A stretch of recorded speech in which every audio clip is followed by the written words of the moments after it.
Entonces, vamos a tratar de mirar un poquito haciendo un proyecto corto de qué está compuesto el Arduino. Obviamente aquí tengo el Arduino físicamente hablando, no tendría sentido hablar del Arduino sin un Arduino, pero para quienes no tienen Arduino les voy a pasar un dato de donde pueden utilizar un simulador para hacer las prácticas. Entonces para ello más adelante les doy en el siguiente video una ayuda con eso. Entonces, ¿qué vamos a tratar de cubrir? Vamos a tratar de cubrir un proyecto que nos muestre un poquito cómo funcionan las salidas digitales y las entradas digitales. Vamos a ver si en el siguiente tratamos de cubrir un poco lo que son las entradas analógicas y mirar un poco la estructura del código que maneja Arduino, cómo se hace o se programa el Arduino.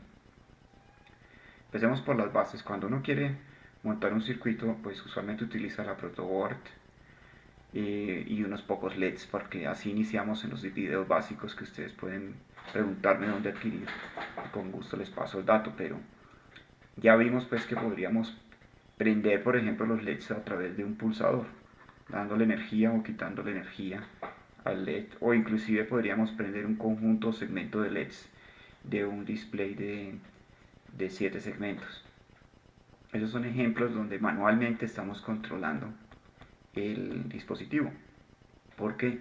Porque o lo prendemos a una batería, lo conectamos y prenden los LEDs, o desconectamos la batería y se apagan, pero realmente pues las cosas se controlan más de manera automática. Por ejemplo, hacer que los números se incrementen de 0 al 9 cada tanto tiempo, o no sé, quizás prender un motorcito o un tipo de actuador para que se abra una puerta, etcétera. Entonces ya empezamos a hablar de control. Ahí es donde el Arduino entra, digamos. ¿El Arduino qué es? Es un dispositivo programable que puede responder a sensores que están conectados a sus entradas o que puede también hacer lo opuesto, es decir, activar actuadores, ¿sí? Digamos que en los sensores convertimos energía física, tal vez como movimiento, luz o sonido, a señales eléctricas. Por decir algo, esto es un PIR, esto es un sensor, este es digital, porque ya nos entrega a su salida una señal una señal que es 0 voltios o 5 voltios digitales, que básicamente trabajamos con un 0 o con un 1 lógico, solo dos valores. Este es un sensor de infrarrojo para censar en las alarmas, cuando uno hace una alarmita, presencia de personas o cuerpos que emiten infrarrojo. Ya cuando tenemos sensores, por ejemplo, que son más analógicos, es decir, que no tienen toda la tarjeta para procesar, sino que, por ejemplo, como este que es una fotorresistencia, donde ya el sensor recibe luz y de acuerdo a la intensidad de luz deja pasar más o menos corriente entre sus terminales. Entonces aquí ya tenemos una variación de posibles voltajes por causa de la luz que sensa. Entonces esos son sensores, dispositivos de entrada. Los hay digitales y los hay analógicos. Esta es una fotorresistencia y es analógica por cuanto sus valores van a variar dependiendo de la intensidad de luz que recibe sobre su parte de arriba. Los actuadores son todo lo contrario, como habíamos dicho, ellos toman señales eléctricas que les enviamos y las convierten en acciones reales, tales como mover un motor o, no sé, tal vez crear luz, prender algún dispositivo como un LED o, por ejemplo, sonido. Esos son otro tipo de dispositivos que ya serían actuadores. Ya uno decide para qué quiere un Arduino y cómo se va a comportar. ¿Cómo lo hace uno? A través de instrucciones. Las instrucciones se van a cargar en el Arduino, que es este chip básicamente, ya vamos a ver un poquito más adelante en qué consiste toda la tarjeta, pero básicamente en cargar unas instrucciones que vamos a llamar un programa. Y ese programa nos va a permitir definir qué acciones tomar basados en la entrada de cada sensor o en la salida de cada actuador. Entonces hay una gran cantidad de dispositivos disponibles para conectar al Arduino. Esa es la ventaja que tiene el Arduino. Esa es la forma o el medio por el cual la tarjeta ha tenido éxito. Hay una gran cantidad de dispositivos listos para conectar entre sus conectores de entrada y salida digitales o analógicos, que los vemos aquí abajo. ¿Sí?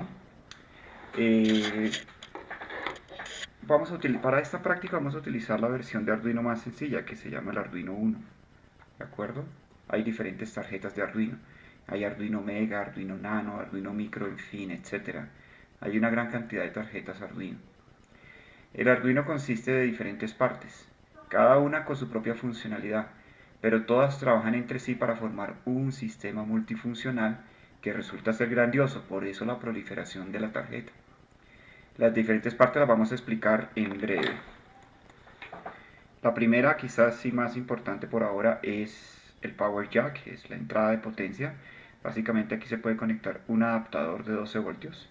Este adaptador de 12 voltios hasta máximo 0.5 amperios o 500 miliamperios. Recibe por aquí la energía o envía por aquí la energía suficiente para que el microcontrolador pueda operar. El microcontrolador es esta pastilla. El Arduino Uno contiene un microcontrolador, que es esta pastilla. En el editor, digamos que esto trabaja con un editor, ¿sí? Un editor para poder crear el código que vamos a ver más adelante, ¿sí? En la parte, si ustedes observan aquí, en este conjunto de conectores que hay aquí, encontramos toda la parte de potencia. ¿Qué se provee ahí? 5 voltios de salida, ground, que es nuestro común, negro, 3.3 voltios, que también es bastante usado, y pues de nuevo, 2 pines de ground. Sí, uno puede pensar básicamente en este tipo de parte, digamos, de señales de potencia, como la batería. Recuerdan que nosotros utilizamos baterías de 9 voltios o de 12 voltios. Bueno, aquí tenemos una salida de 5 voltios, y que sería el cable rojo de la batería, y un ground, que sería el cable negro de la batería, como para que tengan una asociación y les permita entender mejor esto. En la parte derecha, pero abajo, encontramos todo un conjunto de pines o de salidas que se llaman de entradas, que van desde A0, numeradas de este orificio, hasta el A5. ¿Sí? El Arduino puede medir señales analógicas o voltajes en esos pines. ¿Qué son las señales analógicas? Son señales básicamente que no toman un valor digital. Los valores digitales serían 5 voltios o 0, que sería ground, es decir, 1 lógico o 0 lógico, o como quieran verlo, verdadero, falso. Solo trabajaríamos con señales lógicas digitales cuando hablamos de dos valores posibles, la fuente y la tierra, tanto como entrada como de salida.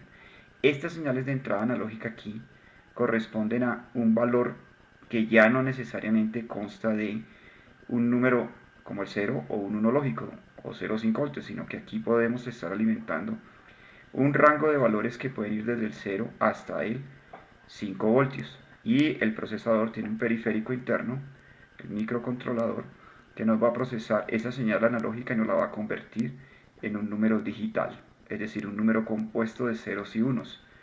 Eso lo va a hacer el periférico. ¿Qué tipo de sensores son esos? Por ejemplo, una fotorresistencia. Una fotorresistencia recibe luz y varía su resistencia entre los dos terminales. Por lo tanto, la corriente que circula por el circuito varía, y esa corriente la podemos convertir, como hemos visto en los videos básicos, en voltaje. Ese voltaje, que puede variar de 0 a 5 voltios, podemos alimentarlo a la tarjeta Arduino, y a través de estos pines es que se procesa eso. Eso lo vamos a ver con más detenimiento más adelante. Luego tenemos acá arriba una cantidad de pines que están nombradas del 0 al 13. Si ustedes observan, esos pines ya son lo que tiene que ver con entradas y salidas digitales, porque aquí ya alimentamos como tal una señal que es lógica, ya sea 0 o 1. Tal vez el caso más claro es el sensor PIR. El sensor PIR, que tiene dos pines a sus extremos, que son 0, ground, y VCC, que serían 5 voltios, ¿sí? Y en el out, ya que este sí tiene electrónica, este sensor de infrarrojo, que me va a procesar todos los valores analógicos, me va a entregar en ese pin out un número de 5 como presencia de infrarrojo, o 0 cuando no la hay, en una ráfaga de pulsos. Eso lo vamos a ver más adelante. Pero ya aquí podríamos alimentarlo al Arduino a través de estos pines y procesar la señal digital.